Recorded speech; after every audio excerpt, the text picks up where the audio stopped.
Hello, hello. Hello, This is everybody. James Lee, And Sasha Lee. and we are Elevate Marriages. Yes, I don't know yes. why that makes me laugh. I don't either. So here we got a little bit of Hurt playing in the background. One of my favorite albums, a song called "Imagine Me," right? And it just kind of talks about, just imagining just me, everything that you have, scars and trials and tribulations and such being gone and wiped away. And just imagine me as basically the shell of who I am. Mm-hmm. And there is an existence that way, right? Where it's all gone. Because I think that's how God sees us when we truly ask for forgiveness. And that's what this segment is about. Forgiveness. This is a very important part of the cake marriage, and it's an important piece of just life altogether. But more importantly, not that you wish, trials and tribulations and circumstances to get tough in your marriage, because they will. They happen. There needs to be a place for forgiveness. And that's whether the infraction against each other or even someone outside your marriage that maybe cause, some kind of issue, in the marriage itself. I know James is going to definitely get into the forgiveness that you give your wife or the forgiveness that you give your husband. I want to really start on the forgiveness that you give yourself. Absolutely. Right? Sometimes we walk into the marriage with a lot of baggage. We could have played that Erykah Badu Bag Lady, huh? Bag Lady. That one. You gon' miss you. That my one. bad. Okay, I digress. Anyway. It don't take much. We could have played that because I think in a lot of cases we do come into the marriage with some baggage, with some things that maybe we didn't let go of in the past from maybe previous relationships. Right. Look out now.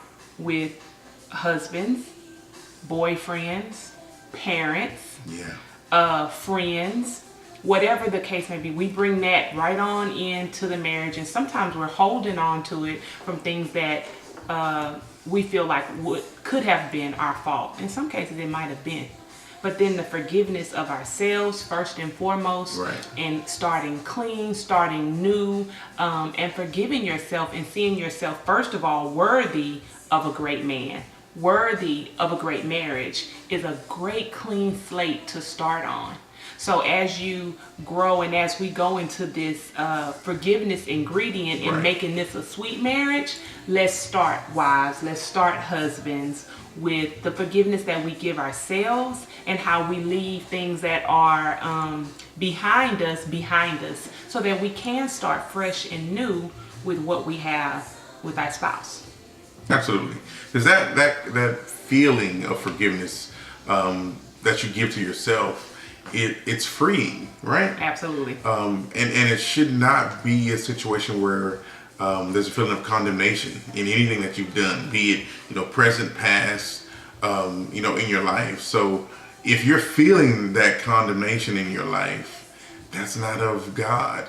That's the enemy. That's your flesh telling you that you're not worthy, because none of us are worthy, right? But that's why we have that place that we can go. We have that path to ask for forgiveness. Right. And he forgets it. As far as the east is to the west, this is what the word says. So if he can do that, and all that he sacrificed by hanging on that cross for us, why can't we? Right? And I know somebody's out there talking about that's easier said than done. You don't know he me. did it 3 or 4 times. Right. You don't know him. Right. Now I will say this: repeated behavior, if it's something that you're continuously doing, that's a decision. So demanding forgiveness or demanding, someone to just, put up with that's not fair. Although we have to do that. The word says, if your brother or offends you, then you forgive him. If he does it 7 times, 70, forgive him every time. Right. But in a marriage, of course, you don't want to be in a cyclical relationship where you're doing the same thing over and over and over again by taking advantage of that fact, right? We want to make sure that we are living in a way where we're not intentionally hurting our spouse. And if we do, you ask for forgiveness. Absolutely. And I tell my kids, I don't have to tell my husband this so much, thank God. But I definitely tell my kids and the people I interact with, the best form of an apology is a change in behavior. Absolutely. Don't keep doing the same thing over and over again and thinking that that apology is the Band-Aid, because it's not sincere. It's not real when you repeatedly do the same thing and then, oh, I'm sorry. I'm sorry. Are you really? Right. Or are you just sorry? You know what I mean. You are sorry. You know what I mean. So, what the point we're trying to get at today is the forgiveness that you have between a husband and a wife. Right. The fact that things are going to come up and things are going to happen within your marriage, and being able to forgive one another sincerely and move forward, or at least take time where you are to regroup, get yourself together so that you can move forward. Sometimes it is about just being still.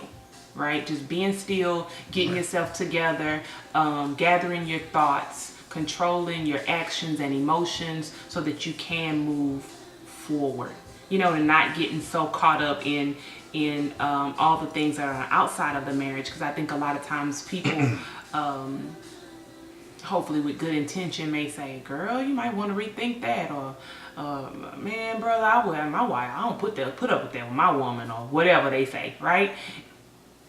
Trying to regroup and get yourself together where you are, where the two of you are, to have a real sense of forgiveness for whatever the infraction may be, and being able to step forward together without, you know, all the outside influences, especially negative outside influences that don't mean your marriage any good.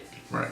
And I would say this, hopefully if you are following us, you understand that we are Christians.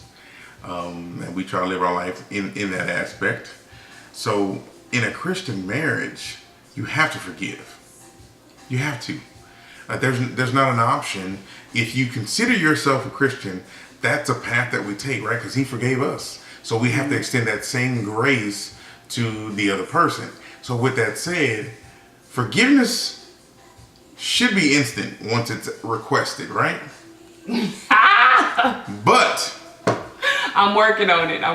The trust is what has to be rebuilt. I think that's because a part of the cake. If you do that, and we talked about trust. Right. If you do that, ask for that forgiveness. Don't expect that, oh yeah, I'm just going to let you go and do X, Y, Z again, because trust takes a little bit longer to rebuild. So if you've broken the trust, it's not okay, but it's not the end. It's not your demise of the marriage either. So that's why that forgiveness is important. So give each other that grace, asking for that forgiveness, but the trust will take time to rebuild. So just make sure that you don't forget that piece of it. Good point. Really good point. That's good. I like that. I'm trying. You know. Do what you do. I ain't gonna even lie to you. It's him. It ain't me. It ain't me. I'm just a vessel. Yes, use him, Lord. Use him, Lord. I ain't good for nothing else. So that's really kind of the gist of it. I mean, forgiveness, it's pretty black and white. It's not a lot to, there's no extra layers to go into. It's either you forgive or you don't. And as Christians, you have to. And I would say, if you're living your life without forgiveness, the weight is on you. It's not on the other person. Is that the truth or what? Because and things can happen, true enough, within that marriage, and he gone by this day and then went to work, came home singing New Edition, and you still sitting there with your arms crossed and lips puckered. No, don't do that. Yeah. Don't do that. Get past that so you both can sing whatever together. Give it forgiveness. Give it quickly. And because it only hurts you. Because it's insane. It's basically you walk around upset. You don't want to give forgiveness. Is basically you just drinking poison and you expect the other person to die. What? You are on something today. You know what I'm saying? Do you hear him? Because it just kills you inside. Every time you think about it, it's just like, oh, I'm just upset all over again. It's like, come on. That's not the way you want to live. And I'm not saying forgiveness. too that it happens instantly, right? It does It not. won't. But you want to get to a place where you can forgive quickly, and that's important. Absolutely. That's all I got. That's all I have too. I do want to say that each time that we come to you, we appreciate the opportunity. I know I say that every Yes. time because we really, really do. Being able to speak into your relationships, into your marriages, and encourage and elevate you Yes. is like, that's what we're here for, right? So we challenge you, first of all, to make sure you're incorporating forgiveness in your marriage. And we hope that it changes the way you look at the things that happen between you and your husband, that it gives you an opportunity to practice forgiveness in your marriage. Absolutely. Okay? So, great segue to, because the next conversation will be about sex. God's greatest gift to this earth. So Yes, he did. He meant to great. married people. To married people.